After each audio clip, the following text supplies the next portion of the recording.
نړیوال سازمانونه طالبان د شیعهګانو د ساتنې لپاره ژر اقدامات پیل کړي. د بخښنې نړیوال سازمان د طالبانو له حکومته غوښتي چې د شیعهګانو د ساتنې او امنیت لپاره د ژر تر ژره اقدامات پیل کړي. نرګس سخیزاده د محمد سالم سخیزاده مشره لور ده. هغه کس چې د جمعې په ورځ په کور کې د ماسپښین لمانځه له ادا کولو وروسته له کوره وځي او مازدیګر 6 بجې د سرکاري په سیمه کې یوه چاودنه ژوند اخلي. نرګس وایي پلار یې دوکاندار او خپلې کورنۍ ته یې د یوې مړۍ ډوډۍ د پیدا کولو لپاره هڅې کولې. د نرګس په وینا پلار یې په کور کې یوازینی کس و چې کار یې کوه او د هغه له وژل کېدو وروسته 5 کسیزه کورنۍ بې سرپرسته شوې ده.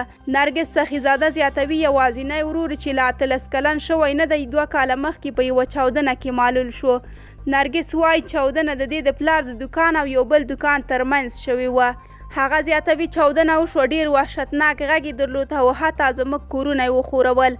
څو ځله مې پلار ته زنګ وکړ، ځواب یې رانه کړ. حجاب مې وکړ او د دوکان لور ته چې زموږ له کوره یو څو کوڅې لرې دی منډه مې کړه. امارت کوڅې تړلې وې خو بیا مې هم ځان